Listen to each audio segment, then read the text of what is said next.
Howdy, folks. Happy Friday. Thank God it's Friday. It's for most of the rest of the football watching public. It's the first week of NFL on Sunday. Buffalo and LA got a jump start yesterday. We'll talk about that in a minute, but we'll start with the pre-show. Go ahead, Russ.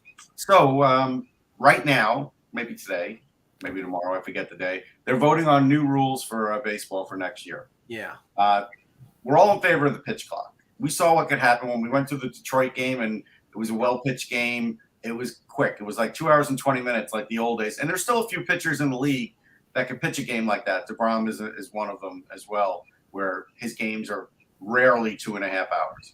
So I'm for the pitch clock. The one that I hate of all these rule changes are the larger bases. The larger bases, to me, serves no purpose. And this is why. Players are already faster than they were a decade ago. Now you're giving them a larger base. Now they can cut the edge on the base, and a ball in the hole for the shortstop many times is going to get beat out now because the guy is going to be able to just touch a corner or a little bit of that base at first base and not get into a double play.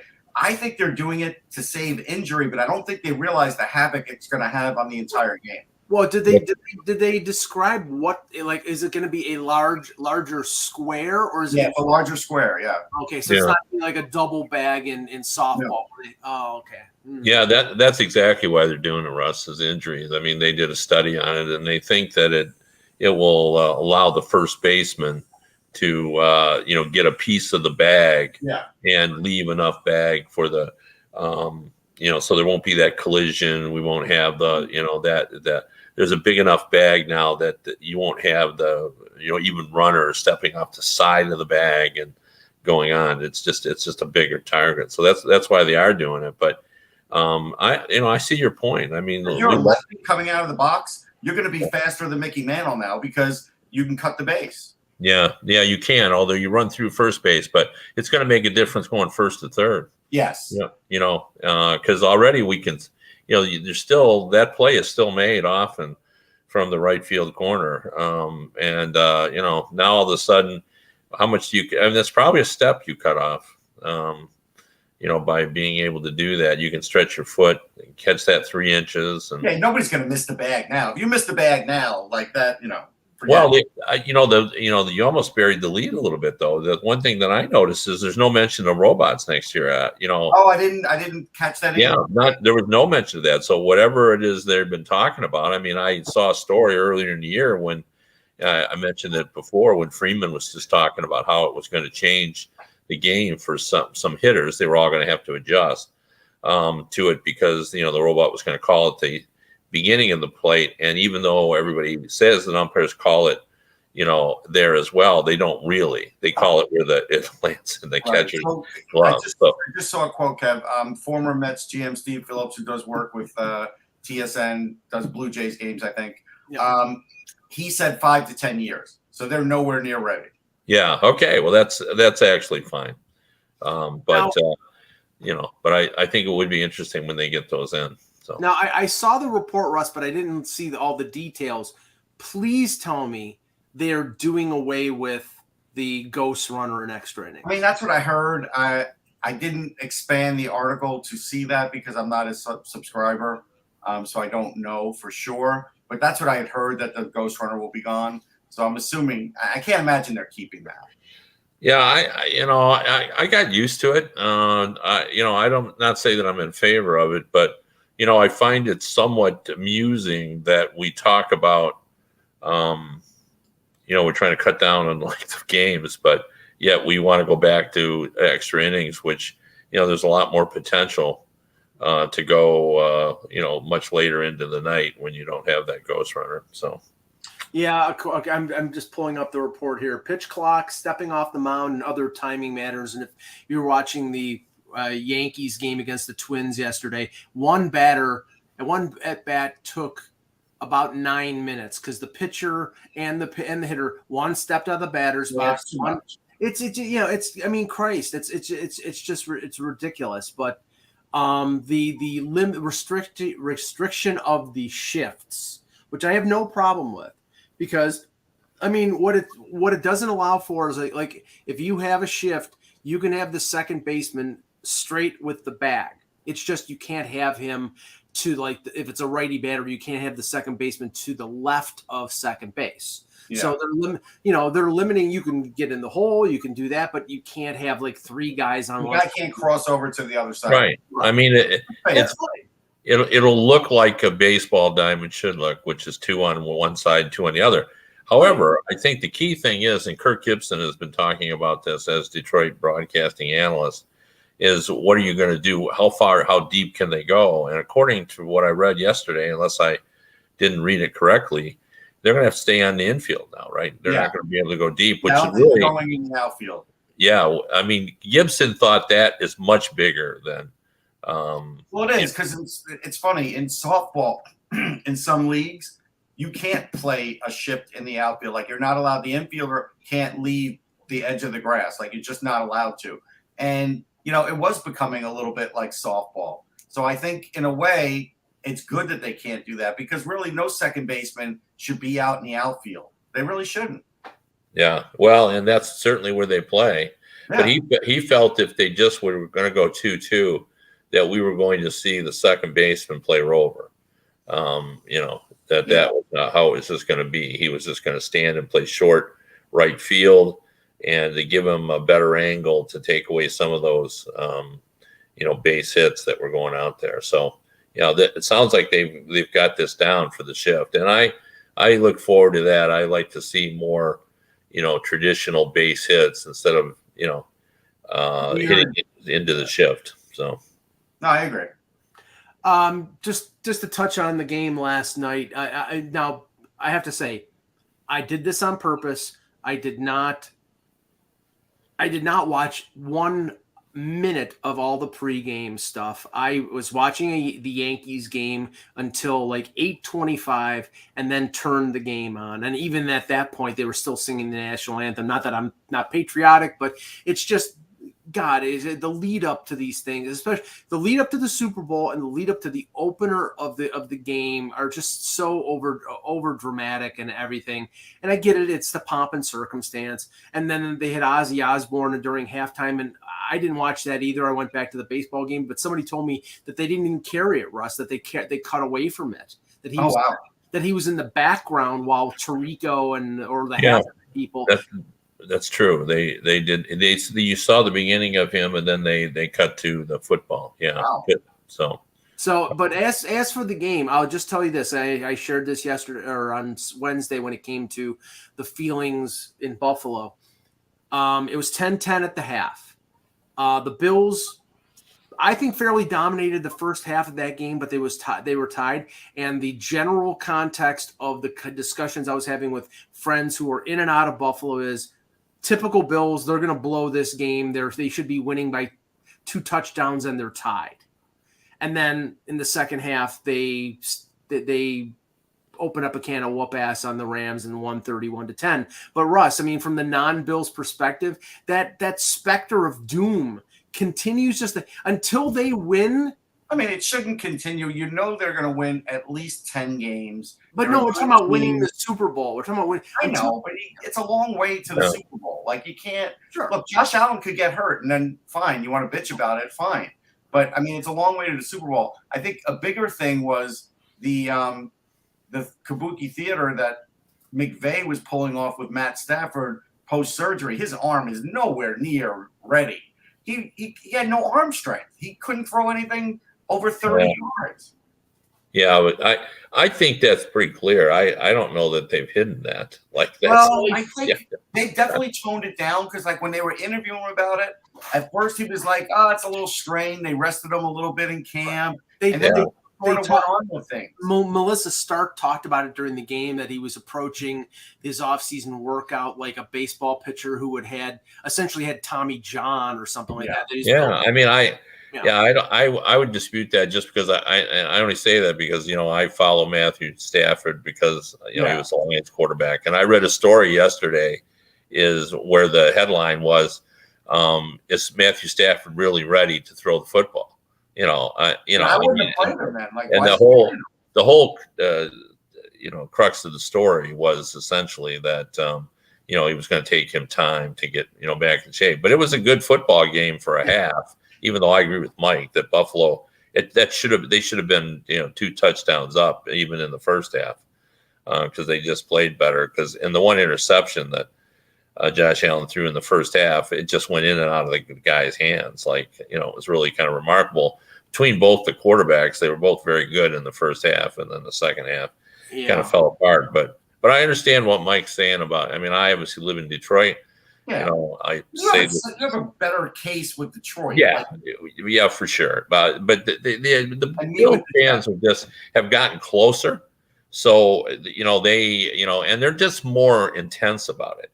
It's a joke in Detroit where people in Buffalo are angry. Yes, we're pissed off. No, we are. To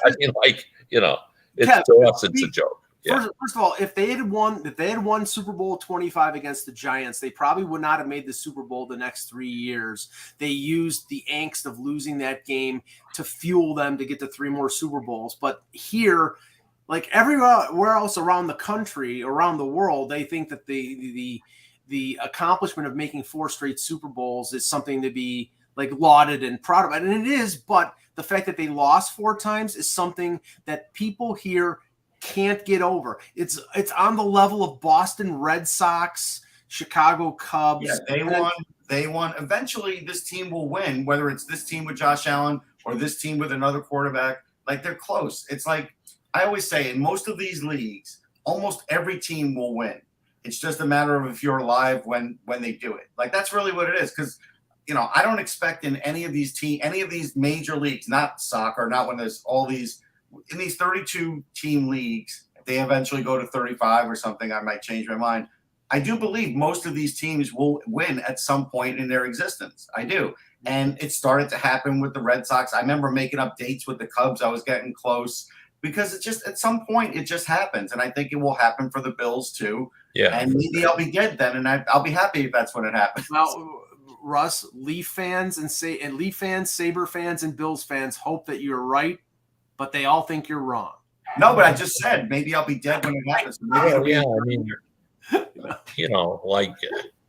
Russ is right. Eventually, the mathematics tells you that they'll eventually win. But the problem is it's just getting increasingly more difficult. And just as I say that we've got to stop assessing the success of an individual player's career based on championships simply because it's becoming increasingly harder to do it. We also have to do it with teams. But Mike, if you were a Lions fan, you would have thrown yourself over Niagara Falls by now. Oh, I would have found a different team by now, Kev. Yeah, I mean, because again, for those who don't watch us all the time, I'm Social Security age, and in Detroit have witnessed one Lions playoff win in my lifetime. They beat Dallas. They beat Troy Aikman one year. That was the only playoff win we've seen in all that time. So, who was their starter that year? Was it Steve Burlock? No. Who was the I can't remember. The Lions quarterback then was it? Was it Eric Hipple? No, it wasn't Eric Hipple. It was Rodney Peete. No. It was either was it Tommy Kramer or was it? It might have been Tommy Kramer. Kramer or the guy that got the lefty. God. Not the former, not Scott Mitchell. Scott Mitchell is what I was thinking. Yeah, I don't. We can look it up. It all tends. Somebody in the chat will look it up. Yeah, because it just blurs in my mind. I go all the way back for Milt Plum and Carl Sweetan and Greg Landry and his high tops, and they're all just one right after another. It wasn't until Matthew Stafford that they really had a elite level quarterback, and he in this time that he was there, he had he missed Barry Sanders, so he had 2 100-yard rushing games, and all the time he was in Detroit. The statistics on Detroit, and there's a great cartoon that they where it shows the Lion King with this cub and passing on the failures of the Lions to his to his cub.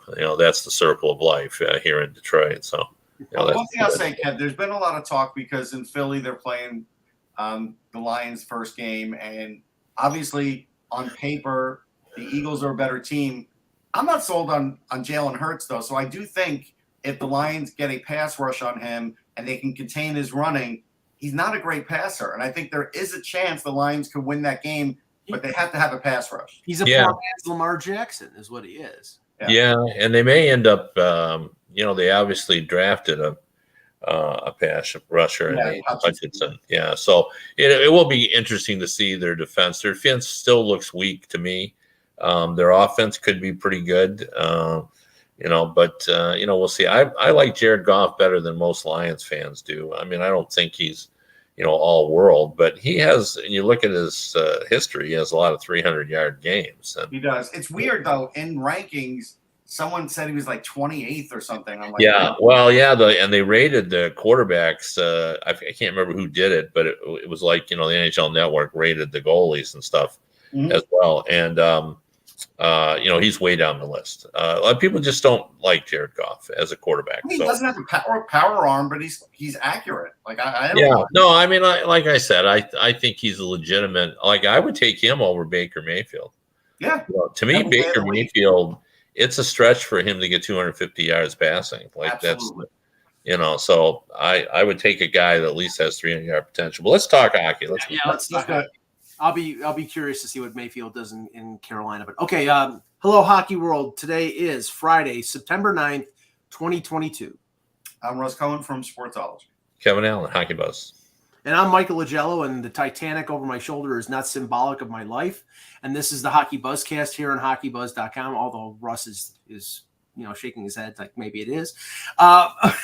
We don't not a lot of hockey news today. We're going to preview the Buffalo Sabres, who will be a very interesting club. But there's some interesting little side notes. And we call this time, and we've had a game called 1-year contract PTO or nada. We've done that over the last few years, and it's PTO season. And we'll start with that. 2 veteran defensemen got invited to camps as on professional tryouts. One, I'm not surprised that was Calvin DeHaan. The other one was Danny DeKeyser getting invited to Vancouver's camp. Let's start with DeKeyser, Kev, because he had a long stint with the Red Wings, a lot of injuries. At the beginning of his career, I thought he was going to be, I think he was a pretty decent top 4 defenseman, but I think the injuries really slowed him down. And I don't know how healthy he is in terms of being able to continue his career, but Vancouver is going to give him a shot. Yeah, I mean, I think it has everything to do with the one injury, the back surgery. He lost his mobility. The Red Wings sent him down to the minors hoping he could find his mobility. He got a little better, and he was able to come back out of that to minors. But, that's the question about him can he does he have enough mobility? He's a smart player. He knows what to do. Fans turned on him pretty viciously last season, had no sympathy for his injury. They just thought that he was almost symbolic of how poor the Red Wings defense was. He was part of a defense last year that gave up more quality scoring chances than any team in the league. It was, I think it was an average of about 11 or 12 prime scoring chances per game, which is just absurd. He's going to have to show, and I'm sure he's trying to show it to whoever will be watching the Vancouver Canucks, that he can still keep up and still be part of it. And as you said, he was a pretty dependable defenseman for a long time.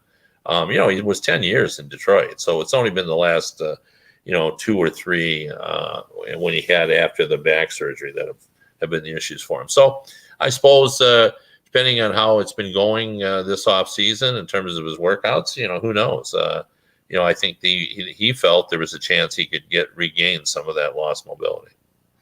Russ, the other one is DeHaan, who, played the bulk of his career with the Islanders, played 1 year in Carolina, then 3 years in Chicago. There was talk about him getting traded at the deadline last year. Didn't end up happening. He can play both sides. And I look at the depth chart of the Hurricanes, and unless Jake Gardner comes back from injury, and they said he had a clean bill of health, but it doesn't sound to me like he's going to play. At least I haven't heard anything to the contrary. DeHaan's got a chance to be in the top 6 here, because I look at their, they have Slavin, they have Burns, they have Brady Shea, Pesce, Ethan Bear, and then the number 6 defenseman is either Dylan Coghlan, DeHaan. It is Dylan Coghlan, by the way. So you think he'll be the number? Well, that's who they have penciled in. So yeah, and so this might be a disaster backup in case somebody gets hurt or in case Coghlan doesn't have a good camp. But what do you think of DeHaan in terms of the signing?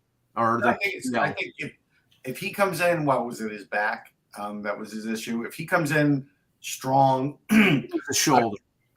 Yeah, if he comes in strong, I would sign him. I have no hesitation because, look, you could start the season with Dylan Coghlan or whatever and use him as a disaster backup. But if he gets in 30, 35 games, he's still a good shot blocker and a puck mover. I'd be fine with it because, again, Carolina is a team that I still don't know 100% where their goaltending's at. I got to see Anderson healthy again.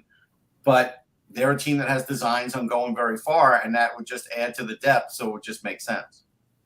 Yeah, I mean, I think their goaltending is good to get through the regular season. But what you're talking about is Anderson in the playoffs, and I'm just even talking about now. Like, I got to see how healthy he looks again now, because that whole last year was weird with the whole way that whole injury just unfolded. So, yeah, I'm not even talking playoffs now. I just got to see him.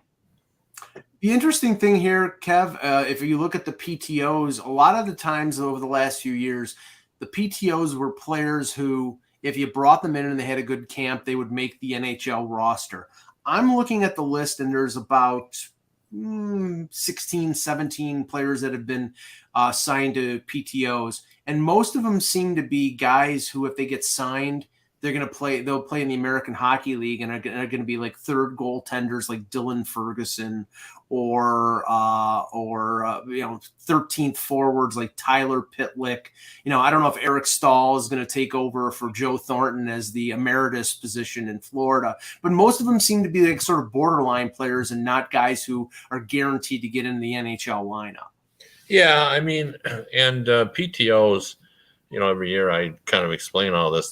Just because it's one team that signs it, oftentimes, in Carolina's case, I think they are looking at him to see if he's going to fit. But sometimes, you're just doing a favor for the player, for the agent, just so that he can play and be in training camp and for other scouts to be able to see him and stuff.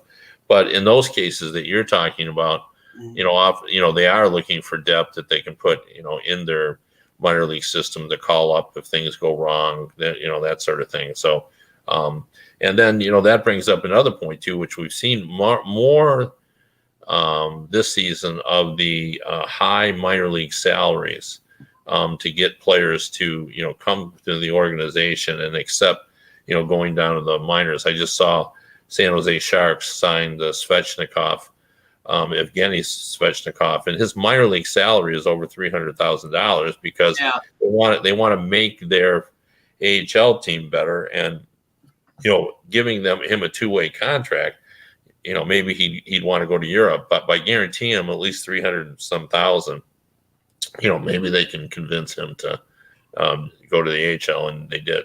So. And that also serves a dual purpose. If you give him a one-way contract, or if you give him a two-way with a heavy salary like $350,000, which I think is what he got, if they send him down on waivers, another team, if they claim him and then they try to send him down, you're still paying the guy $350,000. It's not like you're saving a ton of money, and a lot of these teams are counting every dollar. So you're discouraging other teams from claiming them on waivers. Yes, exactly. Just to answer Tony Soprano's questions in the chat, Gardner can't be bought out because even if there was a secondary buyout window, that's already passed. So he's going to be LTIR if he's not healthy. The other thing is, he said, surprised PK Subban hasn't gotten an invite. I would assume that 2 weeks out of training camp, if PK Subban isn't on an invite, he's looking to get a 1-year contract from somebody. He doesn't want to go on a PTO. Right. And I don't, and Russ, I mean, you said it. You don't think he's. I need to see him, man. I'm not just signing him up. I'm not. Yeah, I mean, that's a low risk for a team because honestly, if that's what he's demanding, you can sign him to a 1-year contract, and then if he sucks, you just terminate the contract. Now, it's got to be a mutual termination, but you can terminate the contract and clear it off the books. But I mean, that's probably what he's looking for. And I don't know. There should be enough jobs out there that if he's not particular about where he wants, that's the thing. He may want to go someplace like Vegas. Yeah, I mean, Arizona may have offered him a 1-year deal, and he may have said, okay, why would you want to go to Arizona? That's what I'm saying. Yeah, I mean, I think too that he's the type of guy that he might as well wait. Like if someone gets a major injury, a week into the season, you break him in, and you're right. Like, and this sometimes is lost. Like, when you have you're dealing with guys that are $1 million or less. Like, if you have a 23-man roster, if you had $1 million player, you're not increasing your salary cap because someone's going down in order to make room for that. Right. So it may be 100,000, if that, but usually you're replacing an $800,000 player with a $900,000. So as long as he's willing to sign for, close to the minimum, he'll have no problem eventually getting a job because someone's going to get hurt, and the option of bringing up someone who's not ready from the minors versus Subban, who's a veteran, it makes sense. So he might as well just wait at this point. Yeah, his best bet is to wait. Yeah. Some interesting news coming out of Montreal. I saw that Kevin Weeks reported that the Canadiens are discussing a long-term extension with Jake Allen, which with the news of Carey Price, and Carey Price is going on LTIR even before the beginning of the season. So it's, etched in stone. It was already, made painfully clear that he's not playing this year, and he's probably, I would assume, done for his career. Now the Canadiens and Jeff Gorton and Russ have to take care of, the here and the now in terms of goaltending. And Allen's got 1 year left in his contract. They're talking extension with him, and they've already signed Caden Primo to a 3-year extension. I don't know whether he's going to play in the NHL this year. They have Samuel Montembeault, so they could probably have him as the backup to Jake Allen. But Primo is probably one of their goalies, options in terms of goalie of the future. What do you think of the Canadian situation in goal? Yeah, I mean, Primo's one of the options. He's not a guarantee. He could be a 1B. So, but the thing is, like right now with Jake Allen, why extend him? I don't see the sense in it. There's so many goalies out there. I mean, it's like, as far as, look, Montreal is not going to be in a winning position for at least 2 more years. Right. So if I'm giving Jake Allen more than 2 years, I'm potentially clogging a spot for somebody that shakes loose that I could use rather than Jake Allen. What age is he at now? I think he's 31, but let me just double check. Yeah, I would not give him an extension, me personally. 30. He's 32, and he's got a year left at 2.87. Well, but you just said it. They're probably not going to contend for a couple years, and it really isn't. And they're not going to be up against the cap. It's really not harmful to them to sign him to say a 2-year extension, to sign him for say $4 million, like what? Oh no, I would never do it. Nope, sorry. I think they're going to, because they need stability. Even if they're a bad team, they need stability in goal, and they need a guy who can play games, and he can play games. Yeah, he can. I don't think. Yeah, I'm with Russ on this. I wouldn't give him a long-term deal if they're willing to give him like another year. Yeah, another year, fine. Yeah, that's fine. But when you read what the Montreal writers are writing, they're all, thinking in their heads that it's not out of the realm of possibility that young Primo, could end up on the team starting as a backup and then just end up grabbing the net. Like, a lot of them like him, but it's an unknown. He's young. We don't normally see that, but they think it's a possibility because it's a young team. But what I find interesting is, because I've read Montreal, and it's funny how they view a rebuild versus like how Steve Yzerman rebuild. Steve Yzerman just made his 4th first-round pick, and he still says we're a couple or 3 years away. Right. And Montreal, who they have some good young players, but no more or less than the Red Wings have. They think, well, 2 we'll be back, contending again. It's just, I think that's just the pressure of being Montreal a little bit, where, everything has to be, expedited. That, rebuilds, a couple of years, we'll be right back on top, or right back in contention, not on top. But I see, the thing is, I would equate them putting, and I know Primo's had a little NHL experience. He's played in Laval. But I would equate putting Primo in the pressure cooker of being the number 1 or getting significant playing time to Detroit bringing up Kosa from the WHL. Yeah, but Kosa, has never seen even any AHL experience and is only 19 years old. I'm not even totally convinced that he's going to even go to the AHL. Right, I'm not convinced of that either. Yeah, I mean, he's 19. Historically, I look at Carter Hart, Tristan Jarry. They went back to the Western Hockey League for an extra year. That's just the way we tend to do things in the NHL. Like, you don't normally throw a 19-year-old into the AHL. See, Mike, here's the options. Mm-hmm. They could get revenge and sign Pierre Kochetkov to an offer sheet. They could do that. I think that would be interesting. After this year, he's got after this year. They could do that, or they could go after one of these goalies. There is Freddie Anderson. There's Tristan Jarry. There's Ned Jelkovic. There's Blackwood. There's and these are all UFAs. All UFAs. Next year. Next year. To be clear, yeah. Yes, just to be clear, next year. I mean, there's a pretty robust market out there. Yeah. Well, Jarry is going to be probably signed, pretty quickly here. I mean, I would take Antti Ranta over Jake Allen. And what this report is indicative of, Russ, is the fact that Allen is also going to be UFA at the end of the year, and they know him, and they're comfortable with him. And if they don't have to overpay him, if they give him a 2-year deal and he's making like 4 or less than 4. I mean, Cam Talbot at 36, I would take over him next year and sign Cam Talbot. But that's under the impression that they think they're going to. I mean, and maybe they think they're going to win. I don't know. Corinne's in the chat. We'll have her on next week sometime. When we do Montreal in terms of the team preview. I don't know. I mean, I think that I think Kev, their mindset is.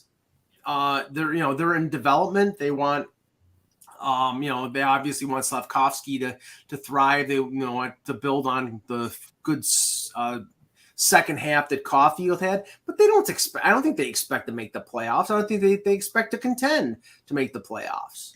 So, no, I think it'll take them longer than a couple of years too. And I like some of their parts. Like, it would have been interesting. One of the reasons why I thought they would take Shane Wright, and I was wrong, was, then you're set up. You've got 2 centers right out of the gate with Suzuki, who I like, right, and Wright. Now Seattle has that. Yeah. Because they've got Berniers and they've got Shane Wright. So that's the only argument that I had for taking Shane Wright. But they obviously thought Slavkovsky was a better fit. But they've got some pieces. I mean, Caulfield is a young guy. They seem to like Primo, and one thing rebuilding though allows you to dream is too strong, but it allows you to hypothesize that maybe a young player will be better quicker than you normally do. Like, you're not counting on it, but you can talk about, well, maybe Primo. We'll get him in here early, let him be the backup, and maybe he'll get ahead of time. When you're rebuilding, you do that. Where if you're a really good team, you got him in there, you plug in and says, "Well, we'll tuck him away. We'll see him in 2 or 3 years." Right. That's just the way it goes. Yeah. I want to touch on your column, Kev, and then get into the Sabre preview. Noted former Sabre Ryan Miller headlines the U.S. Hockey Hall of Fame class for 2022, along with Steve Cash and the Lamoureux twins and the late Jim Johansson. Starting with Miller, I mean, I saw him for most of his career in Buffalo. Probably doesn't get to the level of the Hockey Hall of Fame, but, his international play, especially in the 2010 Olympics, had a great career. I mean, I think it's well-deserved. Yeah. Yeah, I mean, he's the winningest American goalie of all time, and that in itself is, enough to kind of establish, that. And the silver medal performance. I covered that tournament, and he was incredible in that. And what I remember most about it, that was the era when the sports writers were doing a lot of Q&As with readers, and we did one every day.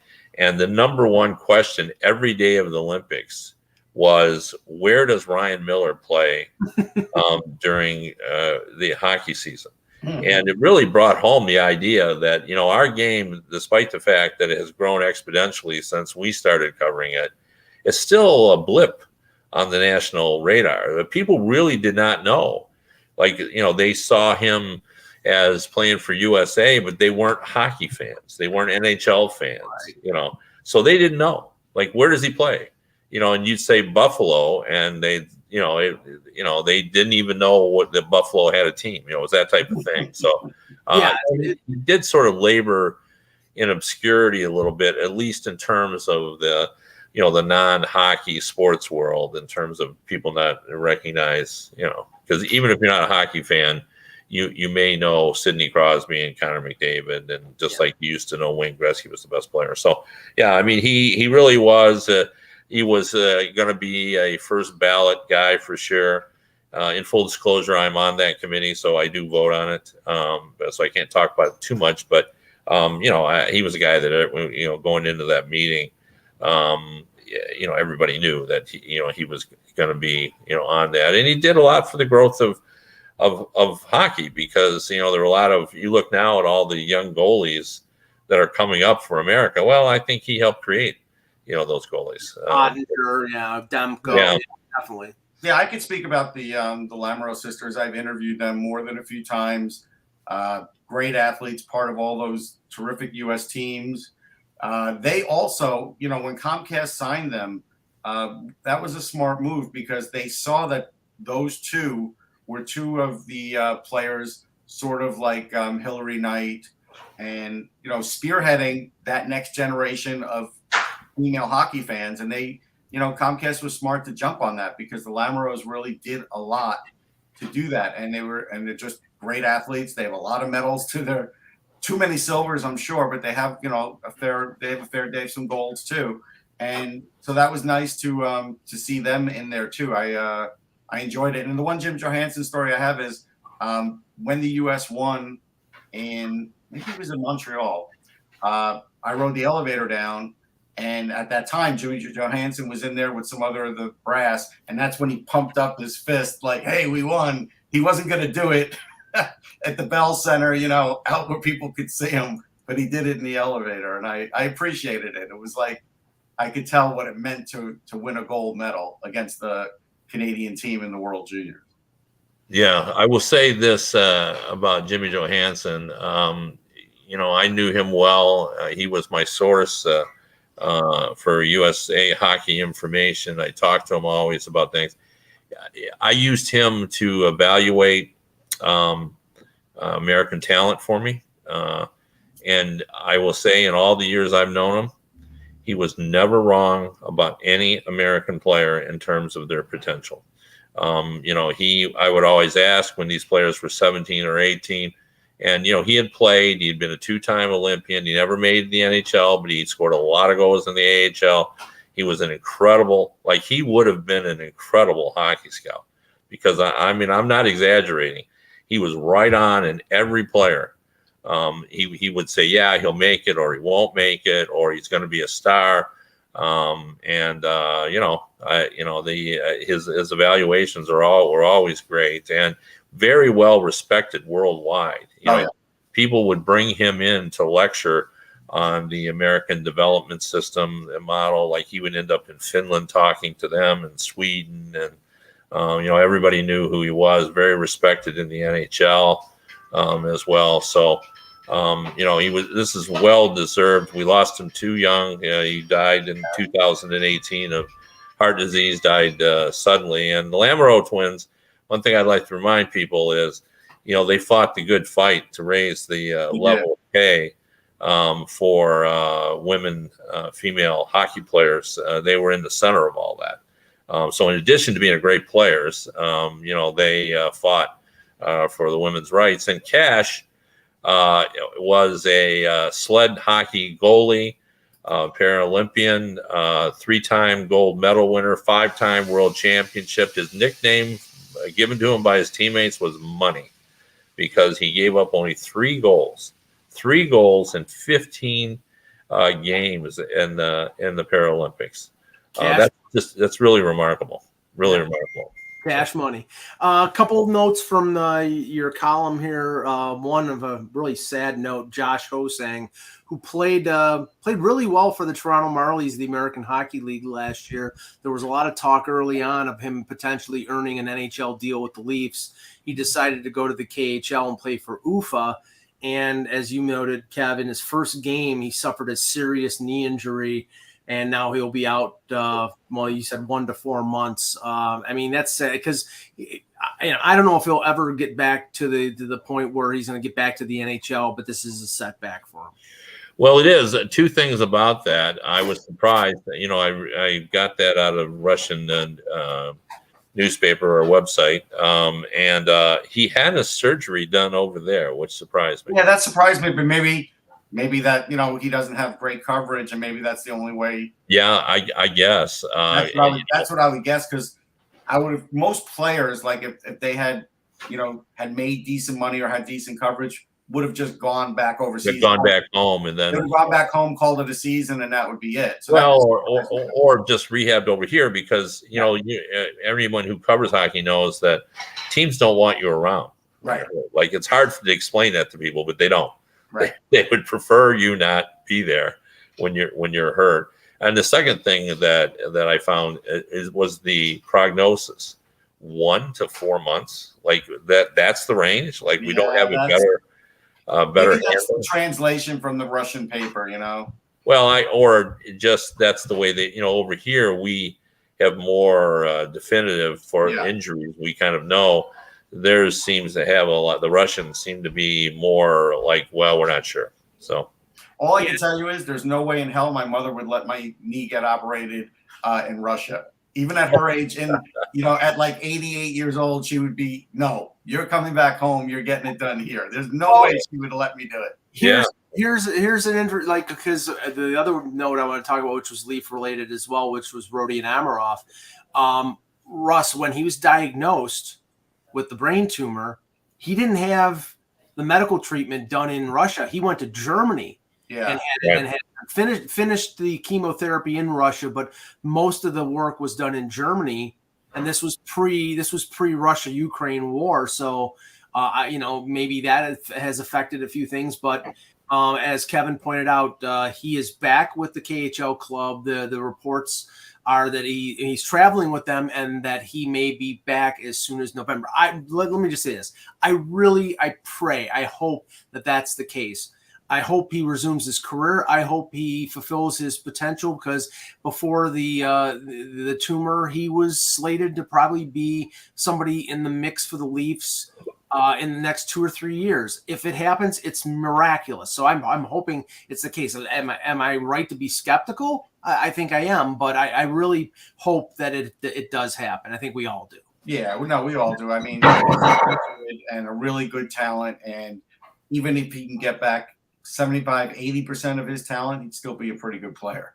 Now, the one last thing I wanted to touch on here, Kev, was the report from Pittsburgh Hockey Now that the Penguins came close. And I had mentioned them moving out Zucker because he had a year left at $5.5 million, and that seemed to be, okay, if they want to clear salary to sign other people, that would be the move that would probably cost them the least amount of assets. But it said that Sam Carchi reported that the Flyers might have been involved in the discussions, but that the Penguins didn't want to give up the asset or assets necessary. And based on what the Leafs gave up to get rid of Patrick Marleau and what the Calgary gave up to get rid of Sean Monahan, that probably would have been a first-round pick. It was, yeah.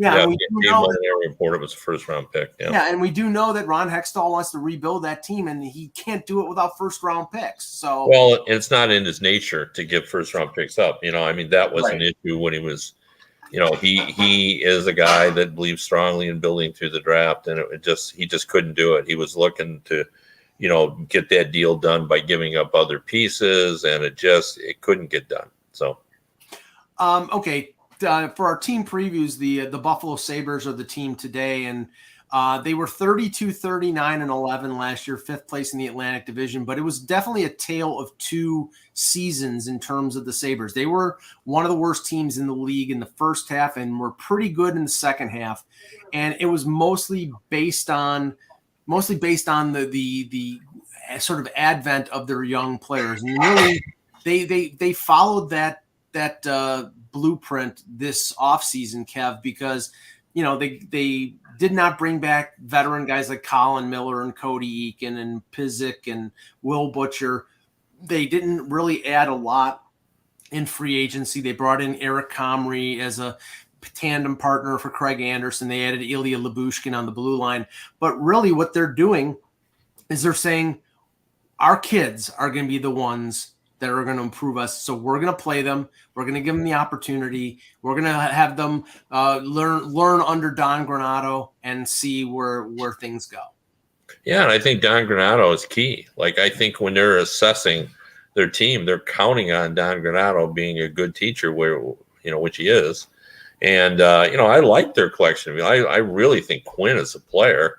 And I think, he's going to, really help that offense. And of course, Tage Thompson has, stepped up, and, now they've got Owen Power back on defense. That'll make Dallin better as well. And, I even liked it. I did like, they didn't do much, but I liked the Comrie signing. I thought they should have done more in terms of their goaltending. But, as I had this discussion, when he said, well, who did you think they were going to be able to attract? And, it's a good point.